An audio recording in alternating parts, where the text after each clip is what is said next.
Hi friends, ജിലൂസ് വ്ലോഗിൻ്റെ ഇന്നത്തെ വീഡിയോയിലേക്ക് എല്ലാവരെയും സ്വാഗതം ചെയ്യുന്നു. ഇന്ന് നമ്മളൊരു ട്രാവൽ വ്ലോഗാണ് ചെയ്യുന്നത്.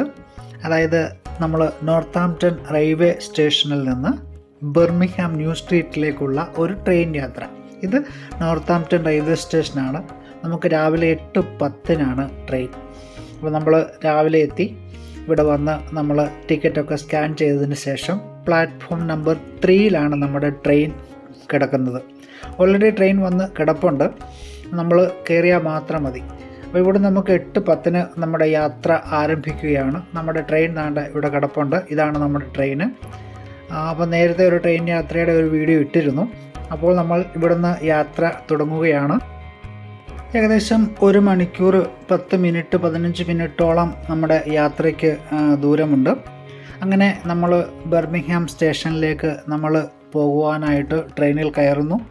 കൃത്യസമയത്ത് തന്നെ നമ്മുടെ ട്രെയിൻ ബർമിംഗ്ഹാം സ്റ്റേഷനിൽ എത്തി. അവിടുന്ന് നമുക്ക് ഇനി ഇതിൻ്റെ പുറത്തേക്ക് നമുക്ക് കിടക്കണം. ഇത് ആയിരക്കണക്കിന് ആൾക്കാർ ദിവസേന വന്നു പോകുന്ന ഒരു വലിയ റെയിൽവേ സ്റ്റേഷനാണ് ബർമിംഗ്ഹാം ന്യൂ സ്ട്രീറ്റ് എന്ന് പറയുന്നത്. ഫേമസ് ആയിട്ടുള്ള ഒരു സ്റ്റേഷനാണ്. ഇവിടെ ഇന്നൊരു വലിയൊരു പ്രത്യേകതയുണ്ട്. അതെന്താണെന്ന് വെച്ച് കഴിഞ്ഞാൽ അതിൻ്റെ വിശേഷങ്ങളിലൂടെ നിങ്ങളോട് പറയാം. അതായത് ഇവിടെ ഒരു വലിയ ഒരു കൂറ്റൻ ഭീമാകാരമായെന്ന് തന്നെ പറയാം ഒരു പ്രതിമ ഇവിടെ വെച്ചിട്ടുണ്ട്.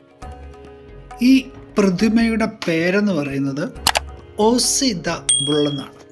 ഇതിൻ്റെ പ്രത്യേകത 2022 കോമൺവെൽത്ത് ഗെയിംസിൽ അന്ന് നിർമ്മിച്ച ഒരു പ്രതിമയാണ്. 2022 മുതൽ 2023 വരെ ഈ ഒരു പ്രതിമ വേറൊരു സ്ഥലത്തായിരുന്നു. എന്നാൽ 2023 ഡിസംബർ മുതൽ ഈ കൂറ്റൻ പ്രതിമ ബർമിംഗ്ഹാം സ്റ്റേഷൻ്റെ ഉള്ളിൽ ഒരു ഏരിയ ക്രമീകരിച്ചിട്ട് ഇതവിടെ സ്ഥാപിച്ചിരിക്കുകയാണ്. വളരെ ആകർഷകമായ ഒരു കാഴ്ചയാണ് നമുക്ക് ഇതിൻ്റെ ചുറ്റും നടന്നാൽ നമുക്ക് കാണുവാനായിട്ട് പറ്റുന്നത്. ഈ പ്രതിമയെപ്പറ്റി പറയുമ്പോൾ ഇത് ശരിക്കും ഒരു 10 മീറ്ററോളം ഹൈറ്റുണ്ട്. ഇത് കൂറ്റൻ യന്ത്രഭാഗങ്ങൾ കൊണ്ടൊക്കെ നിർമ്മിച്ചതാണ്. അതായത് ഈ പ്രതിമ നിർമ്മിച്ചതിനെ പറ്റി പറയുമ്പോൾ ഏകദേശം 7000 മണിക്കൂറുകൾ കൊണ്ടാണ് ഈ പ്രതിമ നിർമ്മിച്ചത്. 50 സ്കിൽഡ് ലേബേഴ്സാണ് ഇതിൻ്റെ പിന്നിലുള്ളത്. ആർട്ടിം എന്ന് പറയുന്ന ഒരു കമ്പനിയാണ് ഇതിൻ്റെ പിന്നിൽ. 2.5 ടണ്ണാണ് ഈ പ്രതിമയുടെ തൂക്കമെന്ന് പറയുന്നത്. ഇപ്പോൾ ഇത് ബർമിംഗ്ഹാം ന്യൂ സ്ട്രീറ്റ് സ്റ്റേഷനിലാണ്. ഇതിൻ്റെ മറ്റൊരു പ്രത്യേകത, രാവിലെ 8:15 മുതൽ വൈകിട്ട് 8:15 വരെ ഉള്ള സമയങ്ങളിൽ ഓരോ മണിക്കൂറിൻ്റെയും 15ാമത്തെ മിനിറ്റിൽ ഈ പ്രതിമ ഒന്ന് ചലിക്കാൻ തുടങ്ങും. ചലിക്കുമെന്ന് വെച്ച് കഴിഞ്ഞാൽ അതിൻ്റെ തലയൊക്കെ ജസ്റ്റ് ഇങ്ങനെ ഒന്ന് ഇളക്കി അതിന് തിളങ്ങുന്ന കണ്ണുകളൊക്കെ ഉണ്ട്. അത് നമുക്ക് ഇപ്പം കാണാം. ഇതൊരു വലിയ പ്രത്യേകതയാണ് ഈ പ്രതിമയുടേത്. ഇപ്പം പ്രതിമ കറക്റ്റ് ഞങ്ങൾ ആ ടൈം അഡ്ജസ്റ്റ് ചെയ്ത് അവിടെ നിന്ന് അത് കണ്ടിട്ടാണ് ഞങ്ങൾ ഇറങ്ങിയത്. ജസ്റ്റ് അതിൻ്റെ തല ഇങ്ങനെ അങ്ങോട്ടും ഇങ്ങോട്ടും ഒക്കെ ഒന്ന് ചലിക്കുകയും അത് ഇങ്ങനെ വാ തുറന്ന് ഇങ്ങനെ ശബ്ദം ഉണ്ടാക്കുന്നതൊക്കെ ആയിട്ടുള്ള ഒരു രംഗമാണ് നമുക്കവിടെ കാണുവാനായിട്ട് കഴിയുന്നത്. പക്ഷേ ഇത് കാണുവാനായിട്ട് അനേകം ആൾക്കാർ അവിടെ വെയിറ്റ് ചെയ്യുകയാണ്. അതായത് ഓരോ മണിക്കൂറുകളുടെയും 15ാമത്തെ മിനിറ്റിൽ ഇത് കറക്റ്റ് ഓട്ടോമാറ്റിക്കായിട്ട് ഇത് സ്റ്റാർട്ടാവും. അതാണ് ഇതിൻ്റെ വലിയൊരു പ്രത്യേകത എന്ന് പറയുന്നത്. നല്ല തിളങ്ങുന്ന കണ്ണ്, അതിൻ്റെ ആ ആകാര രൂപമൊക്കെ ഒന്ന് കണ്ടു കഴിഞ്ഞാൽ നമുക്ക് ശരിക്കും നമ്മളെ ഹരം കൊള്ളിക്കുന്ന ഒരു കാഴ്ചയാണ്. ഈ പ്രതിമയുടെ ശരിക്കുമുള്ള ഒരു ഭംഗി ആസ്വദിക്കണമെങ്കിൽ അതിൻ്റെ ആ ഗ്രാൻഡ് സെൻട്രൽ ബാൽക്കണിയിൽ നിന്നുകൊണ്ട് നമുക്ക് നോക്കിയാൽ, ഇവിടെ നിന്നുകൊണ്ട് നോക്കിയാൽ അതിൻ്റെ ശരിക്കുമുള്ള രൂപം നമുക്ക് മനസ്സിലാക്കുവാനായിട്ട് കഴിയും. ഈ ഓസി ദ ബുൾ എന്ന് പറയുന്ന ആ ഒരു പേര് വരാനും ഒരു പ്രത്യേക കാരണമുണ്ട്. പ്രശസ്ത ഗായകനും ആസ്റ്റൺ സ്വദേശിയുമായ ഓസി ഓസ്ബോണിൻ്റെ പേരാണ് ഈ കൂറ്റൻ ശില്പത്തിന് അവർ കൊടുത്തിരിക്കുന്നത്. കോമൺവെൽത്ത് ഗെയിംസിൻ്റെ ഒരു പ്രതീകമായും ഇദ്ദേഹത്തോടുള്ള ഒരു ആരാധനയുടെ ഭാഗമായിട്ടാണ് ഈ പേര് അവർ കൊടുത്തിരിക്കുന്നത്.